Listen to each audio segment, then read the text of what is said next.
Actually, oh nga pala, I forgot to mention, in terms of answers, it doesn't have to be both of you. Okay. You can probably decide already right now. But if your answers are super brief, pwede din kayong mag-both.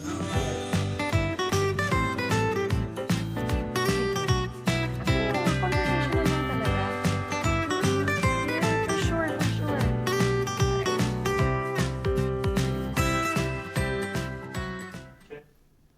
Hello, it's me, Antoinette Taus, founder of the nonprofit Cora, a volunteer, an environmentalist, and I am deeply passionate about sustainability and learning so much more about it. And as a future sure buyer of Toyota Electrified, I am so excited that Toyota is bringing the first BEV to the Philippines, the bZ4X. And of course, I am so grateful and very lucky to be joined today by two of the Philippines' leading experts in mobility, or let's also say sustainable mobility, to learn so much more. And I'm going to take you guys on this journey with me. Hello, and it's so nice to see you again. Could you please introduce yourselves to everyone so they know who you are and media group that you represent? Okay, I'll go first. Hi, I'm Uly Ang from Carguide.ph. I've been a motoring journalist for more than 25 years now. Wow. Yeah. Incredible. And 25 years. Okay, now I'm Cap Maceda Aguila, the motoring editor of Business World, and actually, like Uly, I also write for the Philippine Star. And I also have a YouTube channel called Unkapped. So, guys, please like, follow, and subscribe. Thank you. Yes, please do. And I have to admit, I myself am not a car expert at all, but I am deeply passionate about sustainability and making sure that the decisions that I make on a daily basis, especially the bigger decisions like what to drive and how this impacts not just the environment, but the communities around me. And so today I'm going to be asking a lot of questions about the car itself, the bZ4X, but also about its impact on the environment around us and, of course, on people. And so first, for someone who has never driven a BEV, I myself also, how would you describe this experience? And if you had to explain this car in the simplest way, how would you describe it? Please go ahead. okay, well, I think when it comes to your first question, what makes it different? Well, BEVs, for one, they don't have any sound. So one of the things that we really talk about when it comes to the BEVs would be tailpipe emissions. Okay, that's great. But another key concern that urban cities have would be noise pollution. So imagine that with a BEV, it's able to handle both of that. It's able to handle emissions because it has zero tailpipe emissions. And then second is when it comes to noise pollution, there's actually none. So cities will be quieter and the air will be easier to breathe. And when it comes to the driving experience, it's different in the sense that for car enthusiasts, it delivers instant power. If you drive a regular car with an internal combustion engine, or shall we say the diesel or gasoline engines, these kinds of cars take a while to build up speed. When it comes to BEVs, the power is from zero and then it just goes 100%. So imagine like a life-size RC car. Really? It's similar to that. Oh my goodness. I never realized that it actually would be that incredibly powerful. And I guess that is the acceleration as well that you were speaking of. That's incredible. Yes, I mean a little fact. The bZ4X, for example, has 343 PS of power. Putting that into perspective, it's actually the most powerful production Toyota outside of the Gazoo racing range. So it's hard to imagine, but that's the performance that the bZ4X can provide. I am genuinely amazed right now. Thank you so much for sharing that fact. I am sure that a lot of people are going to be fascinated to know that. And for everyday consumers, if you were to describe it in the simplest way, how would you explain the bZ4X as a BEV? Okay, now, of course, well, BEVs have been here for quite some time now, of course, from other brands. But I think the most important thing about the bZ4X is the badge that's on the front. It's a Toyota. And that's crucial, at least in my opinion, because well, Toyota, basically in the Philippines, they have cornered half of the vehicle sales market. So if you have the leader now bringing their own BEV product, it speaks to the validity of the powertrain, right? And so, to your point, I think that's the most important thing that people need to know at the moment is that yes, there's no getting around the battery electric vehicle format because yes, the country's number one automaker, auto brand, has brought it in, and that sort of validates the drive to sustainability, and just to link it with your own advocacy. So the messaging here is clear that the carbon neutral future that we're all aiming for or driving toward is here. So, in connection to what you just said, why do you think now is the best time? Why is now the right time for Toyota to bring the first BEV to the Philippines? Well, a little fun fact, Toyota's been developing BEV since the 1990s. But they know that technology takes a while to develop and to improve. Now is the right time because number one, there is a more robust charging infrastructure. The technologies of the BEVs, batteries and electric motors have also matured. So all of those combined, together with Toyota's, shall we say, almost the OC level of engineering, means now is the right time. That's incredible. Well, okay, when it comes to electrification, I feel like there can be a lot of misconceptions. In the context of the Philippines, what do you think some of these misconceptions are when it comes to sustainable mobility, especially in electrification, and what do you want to change about that? I think when it comes to electrification, first off, when it started with, of course, hybrids that we have a lot of right now, people would come up to me and ask, Cap, does my hybrid or does a hybrid need to be charged? And you know that's a simple question, but the answer, of course, is if it's a traditional hybrid with a self-charging system, then no, you don't have to. But I think there was that notion that if people thought of the word electric, then it was something that needed to be charged. So there was still that kind of anxiety. So I guess with Toyota bringing the bZ4X, I think it also speaks to the level of maturity for people right now, that they are aware of what it means to go electrified. And Toyota's also leading in that charge. Toyota's selling the most number of hybrid electric vehicles in the country. So now you see sort of doubling down with the bZ4X that, okay, we've seen that. I think that's, at least that's what I think.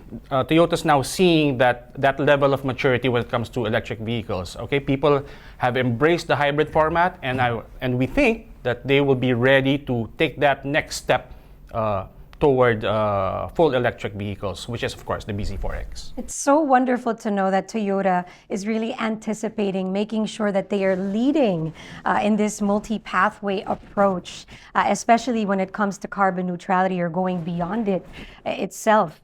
And how about you? Are there any misconceptions that you wish to correct about electrification? I think a lot of my readers, for example, or even watchers of the YouTube channel that I run, would always say, when you drive an electrified vehicle or a BEV, there's always a concern of it can't go through floods. There's a Tagalog term, makukuryente ka if it goes through floods, right? So again, the bZ4X is different because it has a high water wading depth.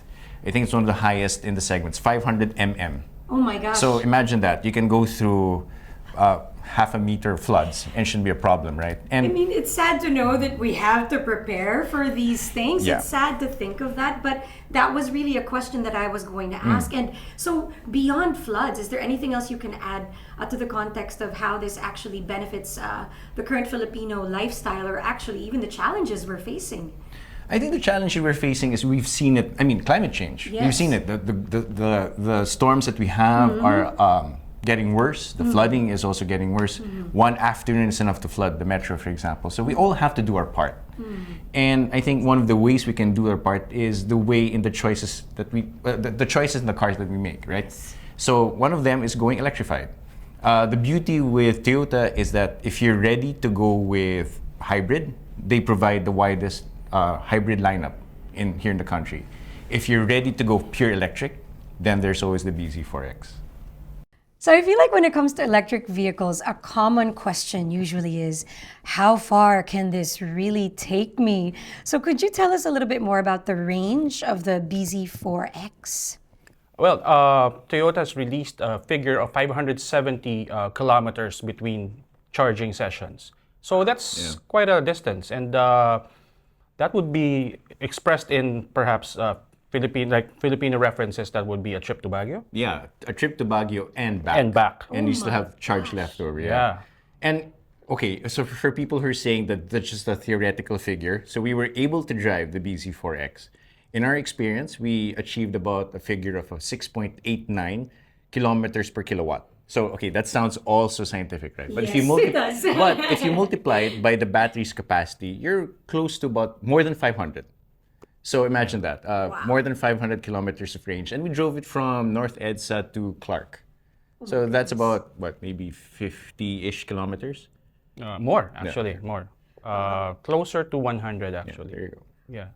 So, yeah, I think, to Yuli's point, it really, I think one of the biggest barriers to EV ownership in the Philippines is, of course, we know all about this, the range anxiety, right? People are so worried that their BEV will die while they're behind the wheel and so far from a charging point. So I think that going back to your earlier point or question, I think this is the right time for the bZ4X, for Toyota to bring in the bZ4X.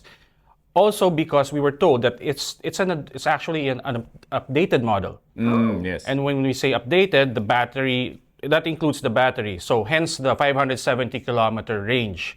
And that goes, I think, for buyers or browsers, that figure will go a lot towards helping curb range anxiety.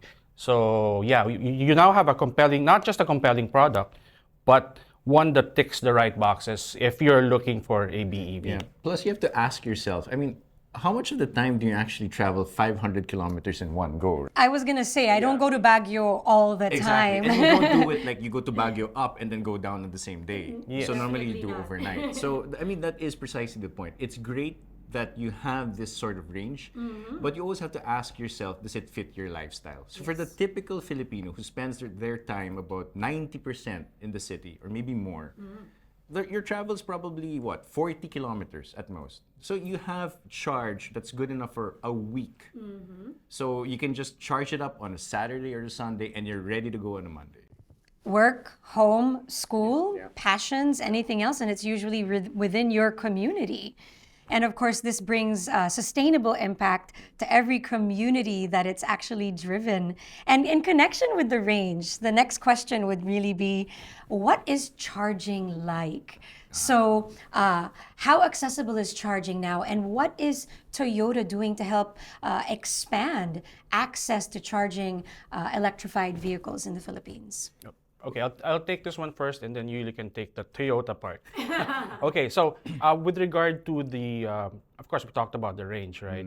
So although we know that the country, our charging infrastructure, let's face it, it's still, a lot needs to change, or there are still so many gaps in the network, as it were. So that's where the range comes in, the 570 kilometers. But each purchase with a bZ4X also comes with a free wall box adapter, home AC charging system. And a portable charger. And a portable charger as well. So what that does is, like Uly said. How does it work? Okay, so you can just have it connected to your home socket. Okay, you can just have it connected to your home socket, and you can charge your bZ4X overnight while you sleep. Just like charging a phone Yeah. or a laptop. Very pain-free. Now, in the rare instance or rare cases that you're out somewhere and there's no proper charging station or charging point, Toyota also throws in a portable charger. So you only, How would you use that? you just need to hunt for a similar, power socket. Wow. Yeah, AC. And that will give you, although not as fast Yes. a charge, but it will give you enough charge. You just need to wait about, have some coffee, have merienda. And then it will give you enough charge to bring you to where you need to. I mean, this is for like emergency situations, right? It should give you enough charge to get to that proper charging point, or even get home if you're near enough, right? So again, these are measures to help alleviate the anxiety in people who are not too comfortable with battery electric vehicles yet. Yeah, I'd just like to add to what Cap said. So Toyota actually has 12 BEV dealers. Each of these BEV dealers will have a free charging station. And we're talking about both AC and DC charging. And beyond that, they actually have other 2 BEV chargers located in La Union and Batangas City. So the entire Metro Manila is covered. And if you want to take your bZ4X out of town, at least you also are covered. Imagine that you don't have to pay for the charging at all. I know. I was Right? like, the key word that stuck with me was free. Yes, I know. I was like, free charging stations. Yeah, Wow. and the beauty is each of these Toyota dealers would have both AC and DC charging. AC charging is what you get at home. It's normally a slower charging, but it's better for the battery. So it's a type that Cap said, you leave overnight. It's up to, in the case of the bZ4X, you can charge it up to 22 kilowatts. So the battery will probably be charged overnight, maybe say 7-8 hours. That's incredible. So that's just the time that you sleep, right? And exactly, I was going to say, you have to rest anyway. Correct. So your car can also recharge. Correct. Now, if in an emergency, you can fast charge it. It's called the DC charging. In this case, a 30 to 80% charge will just take 30 minutes. And Wow. yes, it's that fast. I mean, for the bZ4X, it does about up to 150 kilowatts directly. So you can go to any of these Toyota dealers and you can be able to do that for free. So you mentioned the battery. So in terms of charging, we know all the different implications of charging and of course using batteries in itself. So how durable is the battery and what is Toyota doing to ensure its reliability and sustainability? Well, the bZ4X comes with a 5-year warranty, bumper to bumper, and the battery itself comes with an 8-year, 200,000 kilometer warranty. So that's actually very good peace of mind. And what I noticed when I was driving here in the menu system, and this is the first time I've seen it in an EV, the bZ4X actually tells you the state of health of the battery. A lot of the times, there is guesswork. Like you don't know like how much mileage your battery has run, how many percent charge does it have left. Just like your latest device, like your cell phone, it tells you like how many max charge does it have left. So you'll be able to tell like, oh, this car is new because it still has 100% state of charge. As it gets older and older, you'll see it. It's in the menu system. So I'm just glad that Toyota was able to put that inside the bZ4X. But Antoinette, just to add also, when you get your bZ4X, good practice is that you charge it to 80% only, Yes, and that's something that we've heard across brands. Not even to for stress the battery. phones, right? Even Yeah, for phones. People even say for that. phones. So just let us know what color you will be choosing, and we'd Yeah. love to ride with you. Decisions Yeah. that I That's actually also in the menu. Yeah. The beauty of it in the menu, you can also set the max charge. So for example, for day-to-day driving, you can tell the car to just charge at max 80%. After it reaches 80%, it cuts off, Really? saving the life of the battery. Now, if you need the entire 570 kilometers of range, just swipe the toggle to go 100% and you're ready to go. I really have to say, I am incredibly amazed with all these innovations and features. And I guess in terms of the battery life, the charging, and the sustainability in general, how would you say this impacts the environment in a positive way? Well, of course, aside from what Uly has already discussed, right? Can you imagine a metropolis with just BEVs? I mean, that would be, as he said, that would be one very quiet place, emission-free. So I think the possibility is really tempting. And again, it's up your alley. Sustainability, I mean, there's really no getting around the fact that fossil fuels, at least in their current form, is bad for the planet. So the sooner we get to a carbon neutral society, and in Toyota's case, again, we're talking about the multi-pathway. Toyota is also not about shoving solutions. You know, you can't shoehorn a solution into a city or a society that's not ready for it yet. Yes. So that's why I think, again, to add to what we were talking about, And that's why, again, this is the kind of timing that Toyota Motor Philippines has for the bZ4X. If the market is ready, and if you think, because the transition should be seamless. Again, a solution cannot be forced upon a society that's not ready for it yet, quite frankly. And so that's why the multi-pathway approach for Toyota is about, they're saying even ICE or internal combustion engine vehicles can be efficient. Therefore, we've always associated ICEs with pollution, right? But there can be high efficiency engines, and Toyota's also doing work in that regard.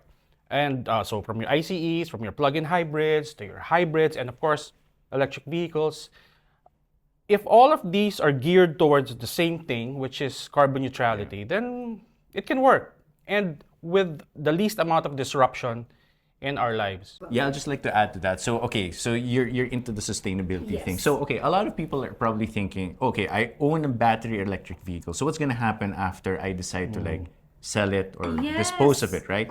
So there are a lot of talks about like how batteries are hard to dispose of, etc., etc. Toyota is the only brand that I know, at least locally, with an end-of-life program for their vehicles, and that includes the battery.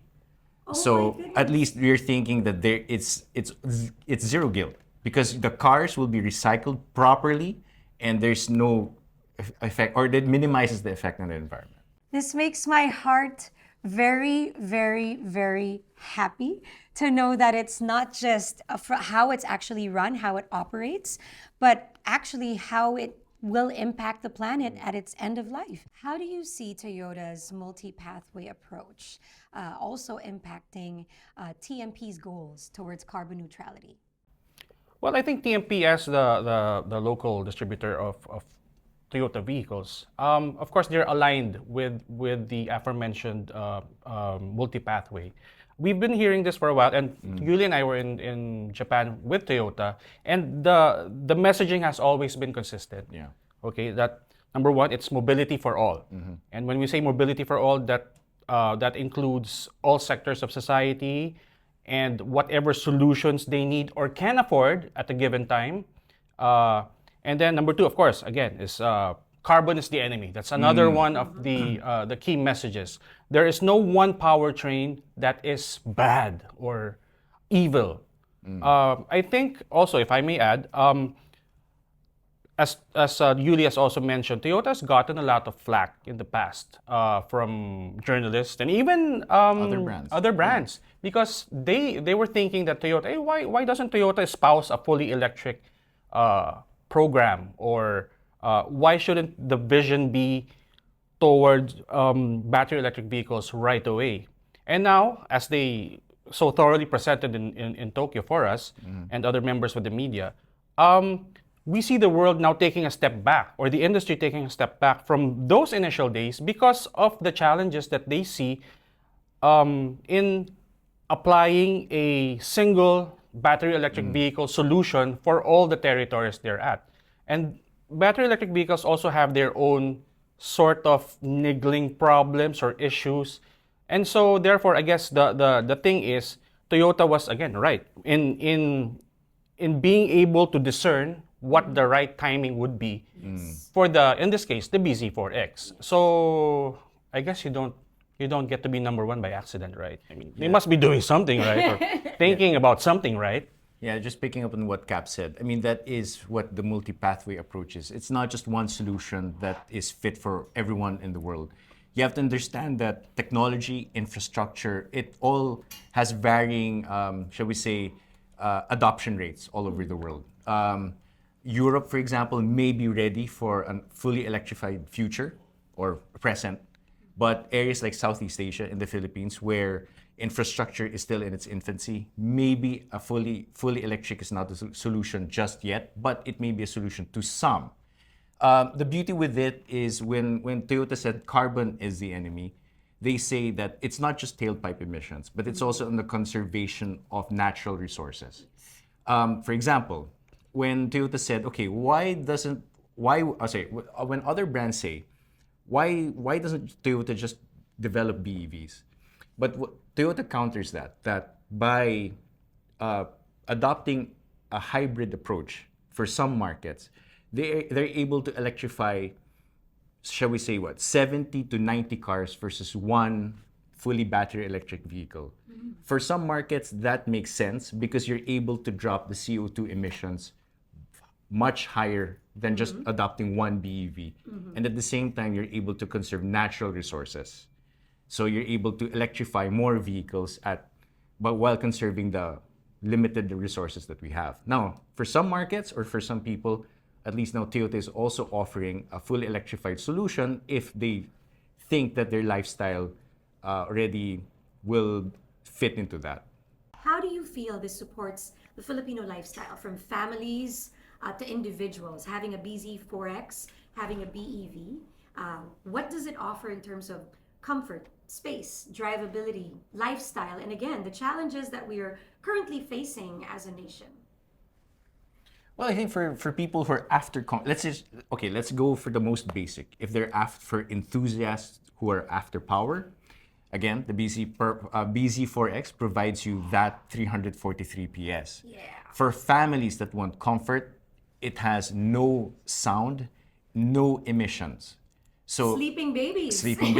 or if you bring like fur babies along. Oh, fur babies too, Right? yes. So imagine that. So it provides all of these.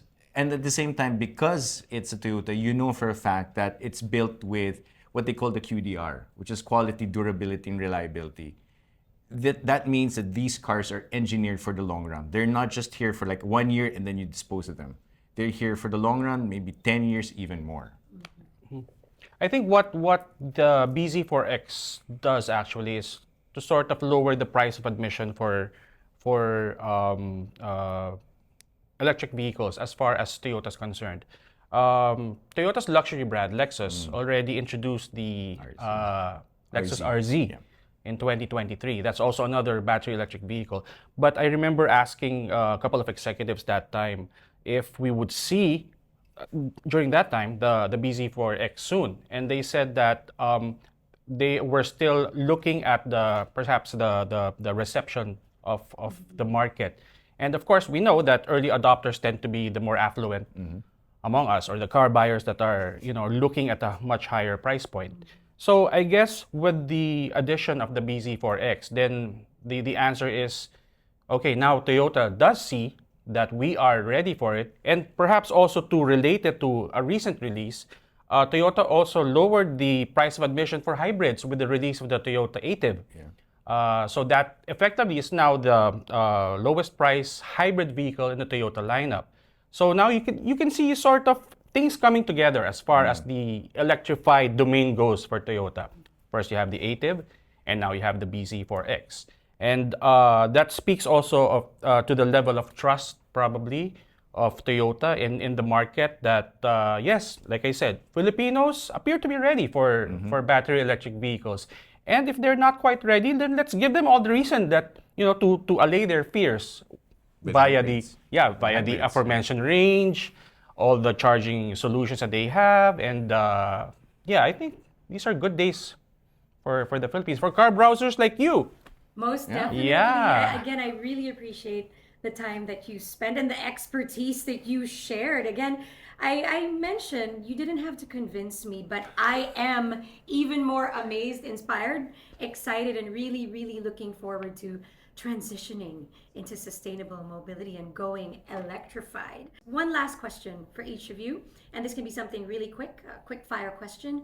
What do you love most about Toyota's bZ4X? Oh, please go ahead. I think for me, it's the entire package. It's the electric vehicle, again, with the Toyota badge. There is trust that you put in that badge. And it's a trust that, well, I personally also believe in. So you get the zero tailpipe emissions, you get sustainable mobility, sustainable motoring, but in a package that's reliable, it's a package that you trust. Package that you trust, the bZ4X. Actually, for me, I was talking to Denzo, our media colleague, yesterday when we were doing the drive from Manila to here. I said I think the biggest unique selling proposition for the bZ4X is that, because like Uly and me, we have had the opportunity to drive a number of electric vehicles from a number of brands, right? And sometimes it feels like, oh, okay, another electric vehicle. Oh, okay, another electric vehicle. Then yesterday we were like trying to be philosophical about it. And it was like, yeah, but this one's a Toyota, right? Exactly. So to add to Yuli's point, I mean, there's a level of comfort or reassurance that you get when you look at that badge, that Toyota badge on the steering wheel. Like, this is not just any electric vehicle. This is a Toyota, and you are actually buying what that stands for, right? That QDR that Yuli mentioned, availability of parts. Because again, Toyota will not deploy a vehicle that they're not prepared to service, or they don't have the expertise to service. Of course. So yeah, I think that's what you really buy. All the peace of mind that you get, and hey, niyabang also, it's Toyota eh. Yeah, let's put it, I mean, let's put it this way. It's no accident that they've been in the Philippines for more than 35 years. And they've been in every market for more than, 30 years, 40 Yeah. years, 60 years. And that is what you say, a package that you can trust, a brand you can trust, that offers not only reliability, durability, of course, sustainable mobility, bringing this innovation or innovations to the Philippines. I feel that we are truly lucky. The Filipino people are also truly very, very lucky to be able to be impacted by Toyota's multi-pathway approach. And There's one question though. Yes. What color will you get? Oh my goodness, I the know. lingering question that is Yuli going and to I be have. the toughest decision Yeah, that I have to yeah. make. And perhaps after this, you can help me choose. You like that one in front? Yep. Oh my goodness, perhaps one, no, just one. Not one of each. We stay sustainable. Pwede din. Isa lang. And thank you again so much. I really appreciate you taking the time to break down these technical and scientific sometimes questions that can be understood by everyone, especially by consumers like myself. And once again, we hope to see more and learn more from you in the future, not just about Toyota's multi-pathway approach, but how, of course, we're electrifying the Philippines. Thank you. Thank you. Thank you.